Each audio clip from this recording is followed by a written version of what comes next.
Hi, everyone. Welcome to Waste 360's Nothing Wasted podcast. On every episode, we invite the most interesting people in waste, recycling, and organics to sit down with us and chat candidly about their thoughts, their work, this unique industry, and so much more. So thanks for listening and enjoy this episode.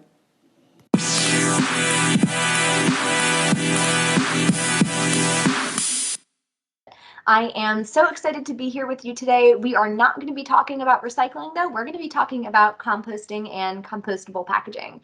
It's a topic that's near and dear to my heart. I used to focus on compostable packaging back in the day when I was helping companies design more sustainable packaging. And it's a really interesting topic because compostable packaging is growing so quickly and is an area that I think a lot of folks are interested in. It's some of the most common questions that I get on Twitter and Instagram. So I'm really excited to dive into what can compost, what kinds of compostable packaging are out there. Are they the same thing as plant-based packaging and plant-based plastic? How do composting facilities and composting infrastructure work? All of that jazz. So we're just going to dive on in. Today, it's really helpful to understand that at a high level, about 60% of the material that we produce, we can compost, but that we do a really pretty bad job of composting it today. So we can compost yard waste, food waste, compostable packaging, a lot of paper, biosolids, which is basically human waste. But unfortunately, about 8 or 9% of what we do generate is composted. So we don't do a great job of it today. Some parts of the country do a spectacular job. All residents and businesses are required to compost, and the programs accept food waste and yard waste and compostable packaging. Other parts of the country, the city might not require anyone to do it or provide the service, but composting facilities exist. So if you on your own want to go out and contract with a composter, you can do that and start a subscription. In other parts of the city and country, you just don't have access to composting facilities, and you can't compost through a composter even if you wanted to. So there's a big spectrum. It totally depends on where you live, but a lot of programs can accept compostable packaging. It's a minority of composting facilities that are out there. A majority of facilities only accept food and yard waste. Folks are sometimes a little ambivalent and anxious to accept compostable packaging because sometimes it doesn't break down as intended. Sometimes they get more contamination than they would otherwise if they accept compostable packaging from folks, because someone might throw something into the bin that isn't compostable but looks like it should be. So it gets pretty complicated pretty quickly, but those are a couple of the factors that go into a composting facility deciding whether or not they want to accept compostable packaging. But the reason that we want to compost in the first place is that when something is organic material and is in a landfill, it breaks down in what we call an anaerobic environment, which basically means an environment without oxygen. And when that happens, it generates methane, which is a very harmful greenhouse gas, much more harmful and potent than carbon dioxide. And it's one of the biggest priorities in terms of climate change when thinking about recycling and composting. We want to really pull any material out of landfills that will generate methane. That's really one of the biggest, highest priorities. So beyond that, when compostable packaging is in a landfill, we really, if it's paper, it's going to break down. If it's plastic, it's just going to hang out there. No plastic, whether it's compostable or conventional plastic, does anything in a landfill. It's just hanging out there. It's not going to compost and produce a soil amendment. That's one thing that's really important to keep in mind, that if you are using a compostable item, a compostable package, it really needs to get to a composting facility and be composted to produce compost. It's not going to do anything if it's in a landfill. So when you think about, if you are deciding what food serviceware to buy for your picnic or barbecue this weekend, and you're thinking about, do I want to buy compostable packaging? Do I want to buy regular plates and utensils? And you don't have a composter, you can't compost it, maybe just pick the conventional material, because the compostable packaging in a landfill is not going to be doing anything special and composting and breaking down into valuable soil amendment. So that's really important to understand from the get-go. One of the most common questions I get is about pet waste in those compostable or biodegradable bags, and whether that's going into a landfill and composting, and the answer is no. Nothing composts in a landfill. So, probably doesn't make the most sense to use those items if you, or just use them being aware that they're not going to be composting and breaking down in a landfill.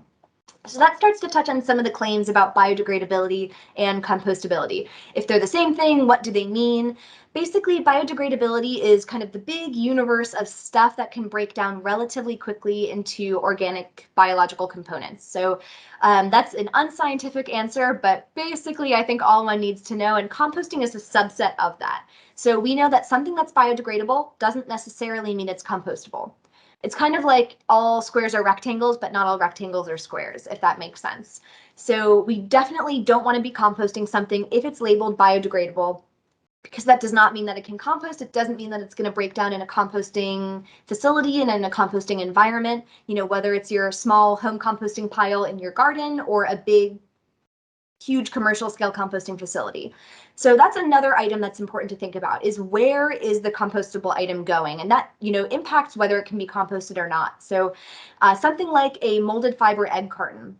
This is something that you might kind of, rip up and use in your garden composting pile, in your home composting pile, or at a community scale composting operation, maybe at your local urban farm or community garden. This doesn't have complex compostable plastics or adhesives or inks or coatings that would make it challenging to compost and break down. This is probably going to work just fine. Same thing for stuff like paper towels or napkins. Those are really easy for folks to compost, kind of regardless of where you are. Coffee filters, tea bags, as long as they don't have staples, are also kind of easily compostable items that most composting programs can accept. When you get into uncoated paper products or coated paper products with compostable plastic, then you kind of get into the territory of wanting something to be certified compostable, to really demonstrate that it can break down in a composting facility, in a composting process. You also get into the territory where it's probably not something you want to be putting into your home composting pile if you have one, and wanting to be directing to a professionally managed commercial scale composting facility. Same goes for compostable plastic. So generally speaking, those items really need a big commercial scale facility to process. And the reason is pretty simple. It's that simply it's more hot. And your home composting pile, physically, because it's smaller, the microbial activity isn't as robust and it's not going to get as hot. Those complex structures like compostable plastics really aren't going to generally be able to break down. In a commercial scale composting facility, they have what's called windrows, those long rows of kind of black earth and soil that compostable material is folded into and composted in. And those are really enormous. They're much bigger than me. Whenever I've been to a composting facility, they usually are towering 3, 4, 5 feet above me. They're also really hot, and that's because they're enormous. So they have incredibly robust microbial activity, breaking down material, whether it's food waste and yard waste or compostable packaging. It's really hot. You can tell. You can be several feet away from it, and the pile is just raring with heat. So we know that those environments are much better at breaking down compostable plastics and, more challenging, difficult materials. But it kind of also depends on the given package. So the testing standards that are out there, there's two testing standards, two ASTM standards, D6400 and 6868, one for compostable plastic, one for compostable paper. They're both really similar. They basically test that nothing has heavy metals or adhesives or inks that might compromise or kind of, chemically harm the end product. They also identify whether or not a product is physically breaking down into small enough pieces fast enough. So by 90 days, really everything has to be broken down kind of between below 2 millimeters. In terms of a size threshold, kind of, identifying and measuring that physical disintegration of the material. And then there's, of course, kind of the biological conversion of carbon. So at least 90% of carbon within 180 days needs to be able to break down to be able to call a compostable package compostable. So that is something that's pretty hard to do and to design to. And it also is challenging because each composter's facility works a little bit differently. So some composting facilities run in 3-4 week intervals, and they can't, run their process long enough to accommodate compostable packaging. So if your composting facility doesn't want compostable packaging or doesn't want compostable plastics, even if it's certified compostable, that might be why, that their system is just really quick. So it can't take long enough to let those complex structures break down. Other composting facilities run for 2-3 months. They can more easily accommodate compostable plastic and they don't have as big of an issue processing it, but it totally depends. So that's something to be mindful of, that not every composting program is going to want or going to be able to handle compostable packaging well for that reason. When we also think about composting standards and certifications, we really want to be mindful that not only are they really for commercial scale facilities, there is a home composting certification out there for compostable packaging, but it's really rare. You don't see it very often out in the marketplace. So do that at your own risk in your home composting pile, but it's for commercial scale facilities, and it's also sometimes really hard to tell from the item itself. So let's say you have a compostable, or what you think is a compostable plate. It might not say on the plate itself, compost me. It might not have a BPI certification logo. BPI is the North American standard for, I'm sorry, standard as in like the, excellent program that we have. So it might not have a BPI logo. You can go to BPI's website and take a look at an inventory of certified compostable products, which is really helpful. So if you want to stock up ahead of summer barbecues and picnics, go there, make sure you're buying certified compostable materials. It is the best source to be able to, vet for sure that what you're buying will be accepted by programs that, want certified compostable packaging. The real value add for composters in accepting compostable packaging and kind of putting up with the longer time it takes to break down and the bigger risk of contamination is that compostable packaging can do a really good job of, kind of ferrying food waste with it. So if you are, hosting a barbecue, paper plates are going to be wet and food soiled, that's going to add really valuable nutrients into a composter's process. A compostable paper plate or a compostable plastic cup on its own really isn't an enticing feedstock for a composter. It's not adding a lot of nutrients or moisture or value to their process. And really importantly, composters think of themselves as compost manufacturers. They do not think of themselves as waste disposers. So while us residents really want to compost material, get it out of landfills, do the best job we can, composters are really dead set. Their first priority is to create high quality soil amendment, and a high quality compost is a product, to go back into gardens and urban, organic farms, you name it. Lots of different applications for compost, not just those.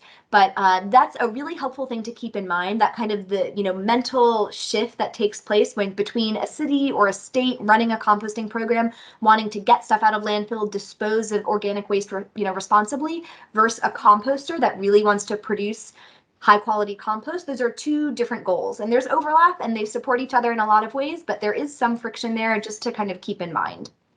But that is one of the reasons why composters really want compostable packaging that's going to take in food and moisture with it.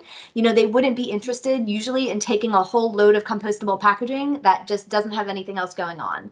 So for that reason, when you think about what product is compostable packaging a good fit for, every once in a while, I saw yesterday an ad for a compostable hair clip.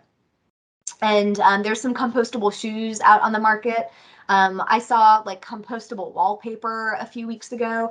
Those aren't items that composters really want. And one of the challenging things about those is that because, maybe there's one company that sells them, but 99.9% of the products on the marketplace are.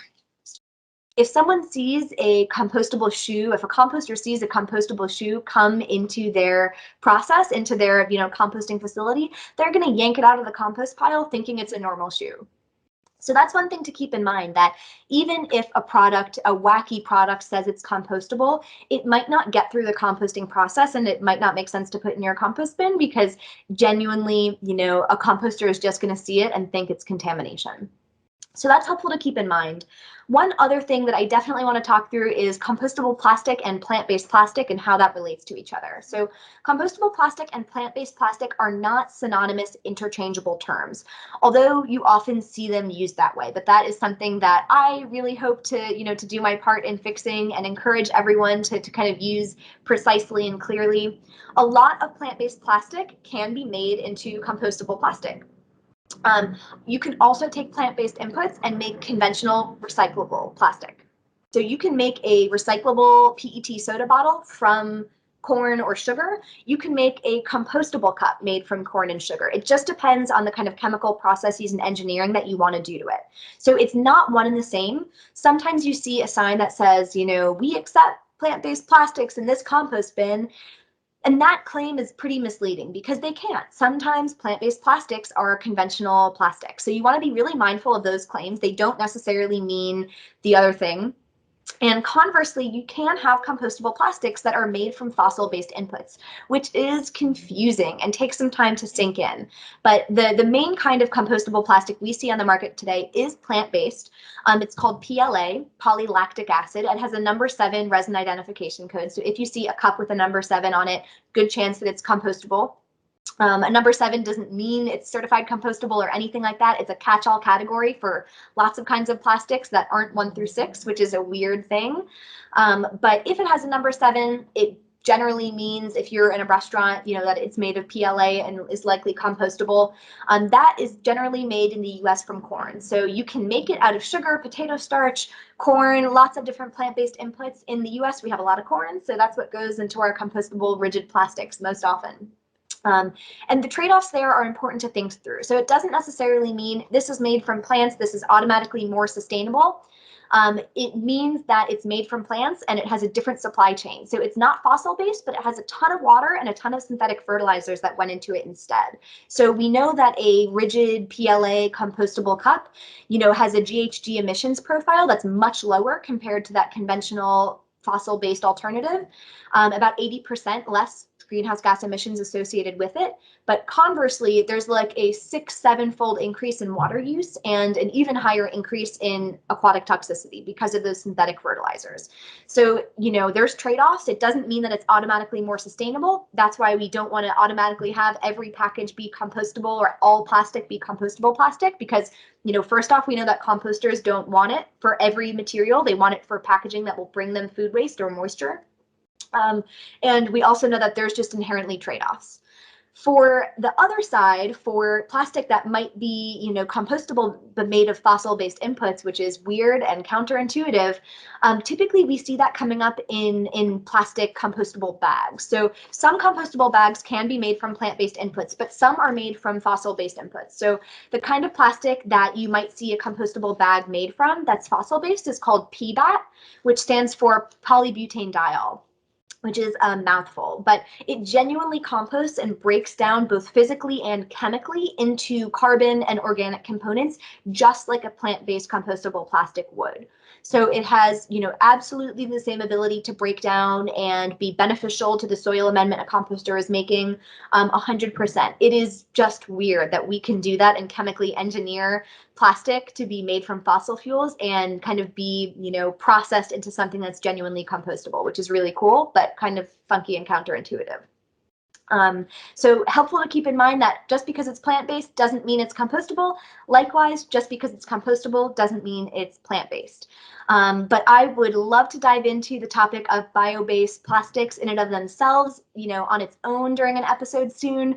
But I would love to know and hear feedback on what you all think of compostable packaging. Is it what you expected? Do you have compostable packaging in your life today? Do you compost it? Do you put it in the trash? Do you recycle the paper instead of composting? Please give me a shout and let me know what you think and what questions you have at Chardreizen on Twitter, Chardreizen on Twitter, and Char Recycles on Instagram at CHAR Recycles. I would be delighted to know and follow up with any questions that this might have prompted. I'm sure there might be some. It was great to talk to you, not about recycling today, but about composting and compostable packaging.